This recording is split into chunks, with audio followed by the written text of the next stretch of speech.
Good morning dear students. एक बार फिर से आप सभी का इतिहास की कक्षा में स्वागत है।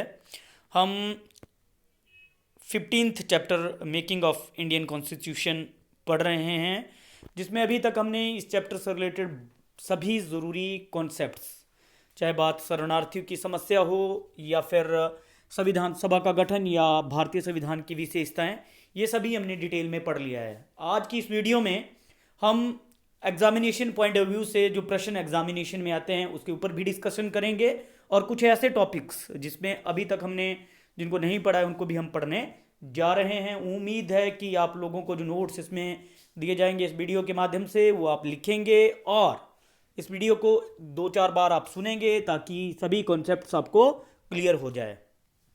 तो स्टार्ट करते हैं। आज का पहला जो टॉपिक रहेगा वो है संविधान। संविधान से क्या अभिप्राय है। इस प्रकार का प्रश्न एग्जामिनेशन में 2 या 3 नंबर में आता है। तो संविधान से अभिप्राय उन नियमों से है जिनके आधार पर सरकार को चलाया जाता है, या संविधान नियमों का ऐसा दस्तावेज है जिसके आधार पर किसी देश का शासन चलाया जाता है। जो सरकारें होती है वो इन नियमों के आधार पर देश को चलाती है, और दस्तावेज ऐसे दस्तावेज कानूनों का ऐसा समूह, ऐसे दस्तावेज, ऐसे डॉक्यूमेंट्स होते हैं जिनके अलावा कोई भी सरकार शासन नहीं कर सकती। मतलब कि अकॉर्डिंग टू जो ये दस्तावेज होते हैं, जो कानूनों का समूह होता है, नियमों का समूह होता है, उसके आधार पर ही शासन चलाया जाता है। तो प्रश्न 2 नंबर में आता है, आपने कर लेना है। नेक्स्ट है, भारतीय संविधान कब लागू हुआ, कब बनकर तैयार हुआ और इसे कब लागू किया गया, इस प्रकार से प्रश्न पूछा जाता है। तो भारतीय संविधान 26 नवंबर 1949 ईस्वी को बनकर तैयार हुआ।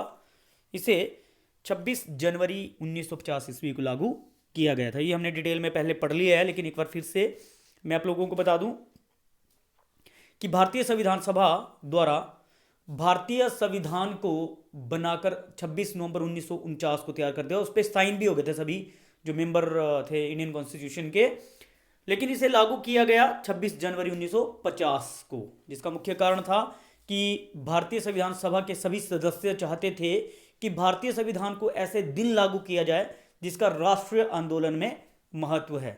अगर आपको ध्यान हो तो हमने पढ़ा था कि 1929 में भारतीय राष्ट्रीय कांग्रेस का लाहौर में अधिवेशन हुआ था पंडित जवाहरलाल नेहरू की अध्यक्षता में। उसमें हमने पढ़ा था कि किस प्रकार से इस अधिवेशन में 26 जनवरी 1930 को भारत में स्वतंत्रता दिवस के रूप में से सेलिब्रेट किया गया था।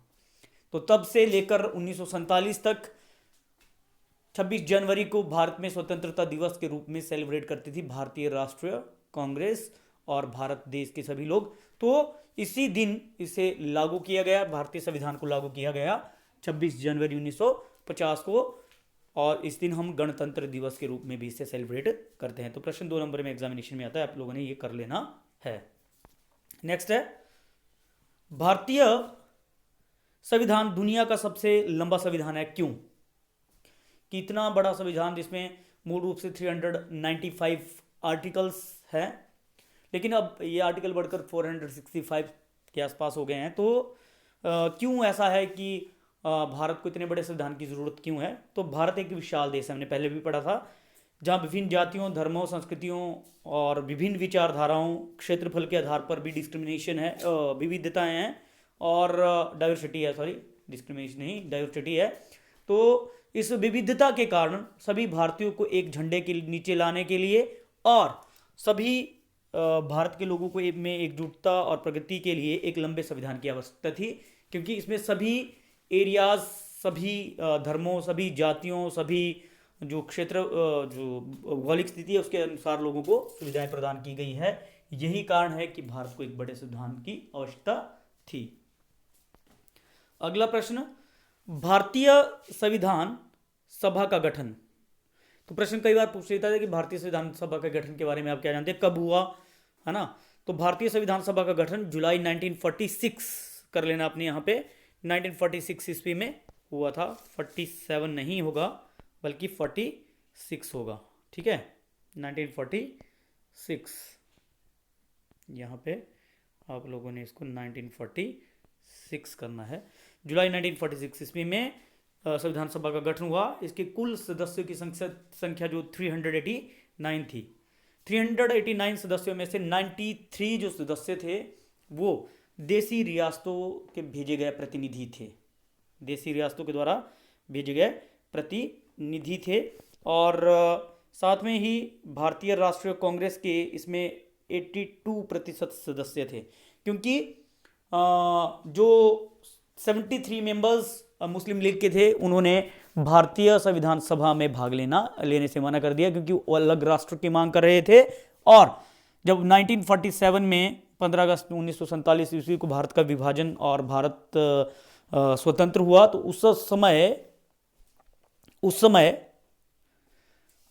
जो संविधान सभा के सदस्य थे मुस्लिम लीग के, वो पाकिस्तान चले गए, जिसके कारण 82% जो मेंबर थे भारतीय राष्ट्रीय कांग्रेस के वो इसमें रहे।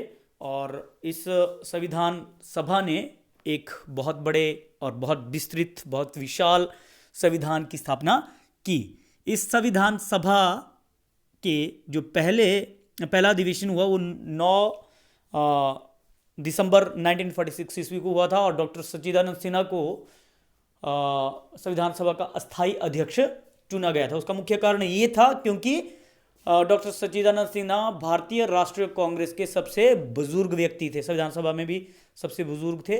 और 11 दिसंबर 1946 ईस्वी को दूसरी जो बैठक हुई या दूसरा जो अधिवेशन हुआ संविधान सभा का, उसमें डॉक्टर राजेंद्र प्रसाद को इसका स्थायी अध्यक्ष चुन लिया गया। 13 दिसंबर 1946 ईस्वी को जवाहरलाल नेहरू ने उद्देश्य प्रस्ताव प्रस्तुत किया संविधान सभा में।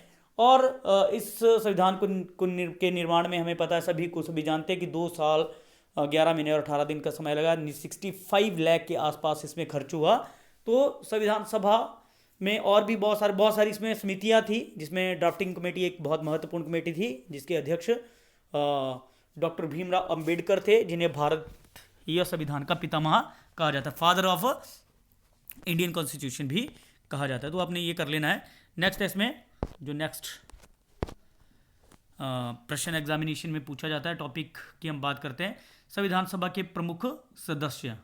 वैसे तो हमने बात की थी कि 389 सदस्य थे, फिर 73 उसमें कम हो गया, कुछ और मेंबर छोड़ गए, तो 299 सदस्यों के आसपास सदस्य लास्ट में रहे। जिसमें जो सबसे महत्वपूर्ण सदस्य थे उसमें थे डॉक्टर सच्चिदानंद सिन्हा, जो संविधान सभा के प्रथम अस्थायी अध्यक्ष थे, डॉक्टर राजेंद्र प्रसाद, जिन्हें संविधान सभा का अध्यक्ष चुना गया, और भारत के प्रथम राष्ट्रपति भी रहे जवाहरलाल नेहरू जी, भारत के प्रथम प्रधानमंत्री डॉक्टर BR अम्बेडकर, जिन्हें भारतीय संविधान का पितामह, फादर ऑफ इंडियन कॉन्स्टिट्यूशन कहा जाता है, प्रारूप समिति के अध्यक्ष थे, और भारत के संविधान के निर्माण में इन्होंने बहुत ही महत्वपूर्ण भूमिका निभाई थी। KM मुंशी और अलाधी कृष्ण स्वामी अय्यर जो वकील थे और प्रारूप समिति के सदस्य थे, जिन्होंने डॉक्टर भीमराव अंबेडकर को महत्वपूर्ण सहयोग दिया था भारतीय संविधान के ड्राफ्टिंग के लिए। BN राव और SN मुखर्जी ये जो प्रशासनिक सेवाओं में बहुत महत्वपूर्ण सदस्य थे, और इनका भी बहुत महत्वपूर्ण योगदान रहा है भारतीय संविधान के निर्माण में। अगला प्रश्न जो इसमें आता है, संविधान के उद्देश्य प्रस्ताव के बारे में आप क्या जानते हैं, या संविधान सभा में उद्देश्य प्रस्ताव किसने रखा, कब रखा, ये प्रश्न भी एग्जामिनेशन में पूछा जाता है। हालांकि हमने इस पर डिस्कस कर लिया, लेकिन एक बार फिर से आप लोगों ने डिस्कस करना है, देखना ध्यान से। संविधान से अभिप्राय उन नियमों से, ये हमने कर लिया है, इसको आपने देख लेना, लिखना होगा तो लिख लेना। वैसे ये ऐसे ही मैंने लिख दिया है इसमें। और जबकि जवाहरलाल नेहरू ने इस उद्देश्य प्रस्ताव को 13 दिसंबर 1946 ईस्वी को संविधान सभा में प्रस्तुत किया था। हालांकि इसके बारे में भी हमने डिटेल में पहले पढ़ा है, लेकिन एक बार फिर से आप इसको ध्यान से सुने। इस प्रस्ताव के मुख्य आदर्श जो थे, उसमें पहला जो आदर्श था वो था, भारत एक संपूर्ण प्रभुसत्ता संपन्न गणतंत्र होगा। मतलब कि सभी शक्तियां भारत के पास होगी और उसे सभी बाह्य और आंतरिक निर्णय लेने का अधिकार होगा। सभी भारतीय नागरिकों को न्याय, समानता, स्वतंत्रता का आश्वासन इसमें दिया गया। स्वतंत्र भारत की समस्त शक्तियां तथा सत्ता एवं सरकार के अंगों का स्रोत भारत के लोग होंगे। मतलब कि जो सरकार चुनी जाएगी वो भारत के लोगों के द्वारा चुनी जाएगी, है ना। डेमोक्रेसी की बात कर रहे हैं, एक सुदृढ़ लोकतंत्र की बात कर रहे हैं, तो जिसमें सभी शक्तियां इंडायरेक्टली लोगों के हाथों में होगी। गणतंत्र के क्षेत्र की एकता को बनाए रखना भी संविधान का उद्देश्य रहेगा। तो उद्देश्य प्रस्ताव के ऊपर भी एग्जामिनेशन में प्रश्न पूछे जाते हैं, 2 नंबर का, 3 नंबर का। तो मैंने उद्देश्य प्रस्ताव को आप लोगों को डिटेल में पहली वीडियोस में बताया हुआ है। अगर ज़्यादा बड़ा भी आ जाता है प्रश्न तो उसको भी आप कर सकते हो। नेक्स्ट, हम सिर्फ नकल करने वाले नहीं हैं, यह शब्द किसने कहे?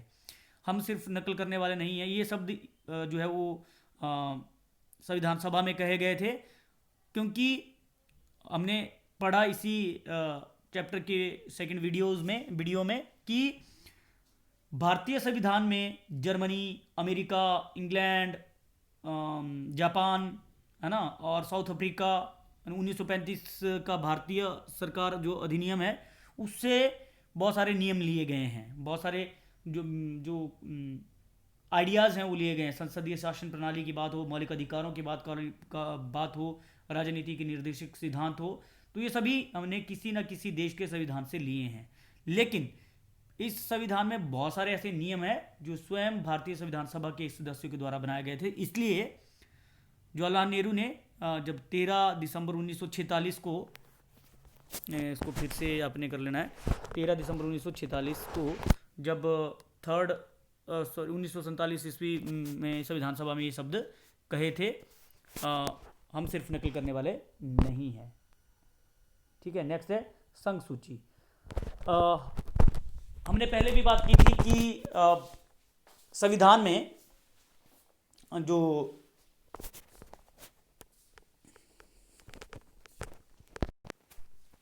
लेकिन उससे पहले एक बार फिर से हम ठीक कर लेते हैं।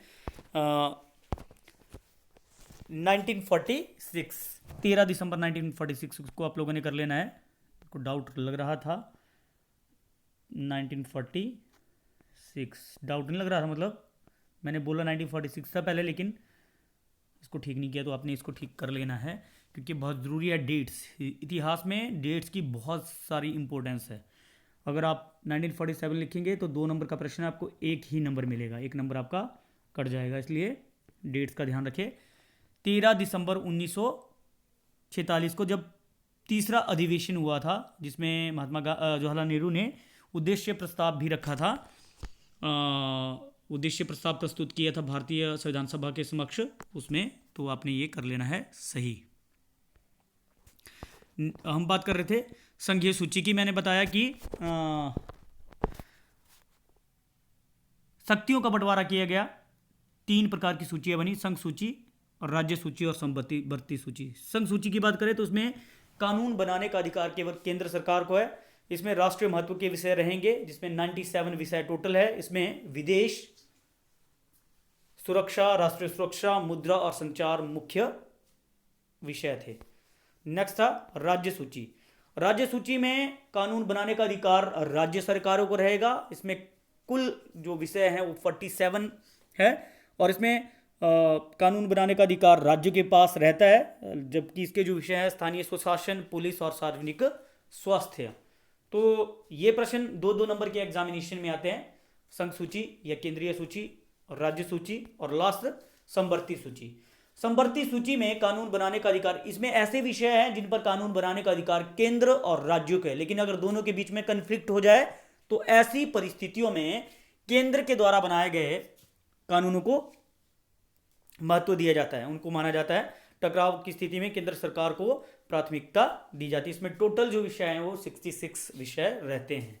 ठीक है, नेक्स्ट है एकल नागरिकता, सिंगल सिटीजनशिप की बात करते हैं। एकल नागरिकता, भारत में एकल नागरिकता की बात की गई है, मतलब कि राज्य की कोई नागरिकता नहीं दी जाएगी। प्रत्येक भारतीय नागरिक भारत का नागरिक होगा, चाहे वो किसी भी प्रदेश का है, जम्मू कश्मीर का है या फिर महाराष्ट्र का है, किसी भी राज्य का है, उसको एक नागरिकता होगी कि वो भारत का नागरिक है। अमेरिका की तरह नहीं, वहाँ पे राज्य की अलग नागरिकता होती है और राष्ट्र की अलग होती है, दोहरी नागरिकता वहाँ पे है। तो भारत में एकल नागरिकता की बात की गई है। क्या भारत एक धर्मनिरपेक्ष राज्य है? अगला प्रश्न, क्या भारत एक धर्मनिरपेक्ष राज्य है? हाँ, भारत एक धर्मनिरपेक्ष राज्य है, क्योंकि भारत का अपना कोई राज्य धर्म नहीं है। भारत के लोगों को धार्मिक स्वतंत्रता प्रदान की गई है और भारत में बात की गई है कि धार्मिक स्वतंत्रता की बात की गई है। सभी व्यक्ति चाहे वो किसी भी धर्म के हैं उनके साथ किसी भी प्रकार का भेदभाव नहीं किया जाएगा। Everybody are equal before law. और क्योंकि कोई विशेष धर्म नहीं है, राज्य धर्म नहीं है, इसलिए धार्मिक स्वतंत्रता प्रदान की गई है। कोई भी नागरिक अपने अपने धर्म संबंधी स्वतंत्रता प्राप्त है उसे, वो किसी भी धर्म को जो है वो अपना सकता है। नेक्स्ट प्रश्न, भारतीय संविधान को 26 जनवरी को ही लागू क्यों किया गया? हमने पहले कर लिया है ये टॉपिक, लेकिन एक बार फिर से कर लेते हैं। जैसा कि मैंने आप लोगों को बताया कि 1929 में हुए लाहौर अधिवेशन में 26 जनवरी 1930 को स्वतंत्रता दिवस के रूप में सेलिब्रेट किया गया था। इसलिए भारतीय संविधान जो कि बनकर तैयार हो गया था नवंबर 1949 को, तो भारतीय संविधान सभा ने निर्णय लिया कि इसे 26 जनवरी को लागू किया जाए, क्योंकि इस डेट की इंपॉर्टेंस है भारतीय राष्ट्रीय स्वतंत्रता जो आंदोलन है उसमें। ठीक है, इसलिए 26 जनवरी को इसे लागू किया गया। तो आज के लिए बस इतना ही। होप कि आप लोगों को काफ़ी फ़ायदा होगा इस वीडियो से। और ये क्वेश्चन आप लिख सकते हो कॉपीज पे, 2-4 बार सुनिए, वैसे ही आप लोगों को ये प्रश्न एग्जामिनेशन पॉइंट ऑफ व्यू से भी मैंने इस वीडियो को बनाने की कोशिश की है। तो आज के लिए बस इतना ही। Thank you and have a nice day.